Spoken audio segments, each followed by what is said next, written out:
ഈ ഒരു mobile application development നമ്മൾ സ്റ്റാർട്ട് ചെയ്ത സമയത്ത് നമ്മൾ സ്ട്രഗിൾ ചെയ്യുന്ന ഒരു പോയിന്റ് കൂടെ ആയിരുന്നു ആരും ഈ പറഞ്ഞത്. ഇൻസ്റ്റിറ്റ്യൂട്ട് ഉണ്ടോന്നല്ല, നമുക്ക് ഫ്രഷേഴ്സിനെ ഹയർ ചെയ്യുമ്പോൾ ഈ ഒരു ടെക്നോളജി ഇതായിട്ടുള്ള ഇവോൾവ്ഡ് ആയിട്ടുള്ള സ്റ്റുഡൻസിനെ നമുക്ക് കിട്ടുന്നുണ്ടായിരുന്നു. അക്കാഡമിക് കഴിഞ്ഞു കഴിഞ്ഞാൽ നമ്മൾ ഒരു മിഡിൽ ലെവൽ കമ്പനീസിനെ എപ്പോഴും ഫോക്കസ് ചെയ്യുന്നത് ഒരു ബേസിക് ആയിട്ടുള്ള ഒരു ടെക്നോളജി നോളജ് വേണം.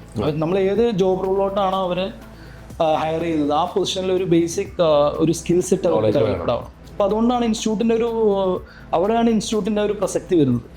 കാരണം ഇൻസ്റ്റിറ്റ്യൂട്ടിൽ നിന്നാണ് നമ്മൾ എന്ത് ചെയ്യുന്നത്, ഇപ്പോൾ ഒരു 2 month 4 month കോഴ്സൊക്കെ വെച്ചിട്ട് ഇപ്പോൾ നമുക്കിപ്പോൾ അറിയാമല്ലോ, ഒരു മേൺ സ്റ്റാക്ക് ഡെവലപ്പറാണ് വേണ്ടതെന്നുണ്ടെങ്കിൽ അക്കാഡമിക് ലെവലിൽ ആ ഒരു ടെക്നോളജി ഒരിക്കലും അവർക്ക് ഗെയിൻ ചെയ്യാൻ പറ്റില്ല. അപ്പോൾ അത് കഴിഞ്ഞ് കഴിഞ്ഞാലാണ് അവരൊരു പർട്ടിക്കുലർ ടെക്നോളജിയിൽ അവർ നോളജ് ഗെയിൻ ചെയ്യുന്നത്. അവിടെയാണ് സോഫ്റ്റ്വെയർ ട്രെയിനിങ് ഇൻസ്റ്റിറ്റ്യൂട്ടുകളുടെ ഒരു ഇമ്പോർട്ടൻസ് എന്ന് പറയുന്നത്.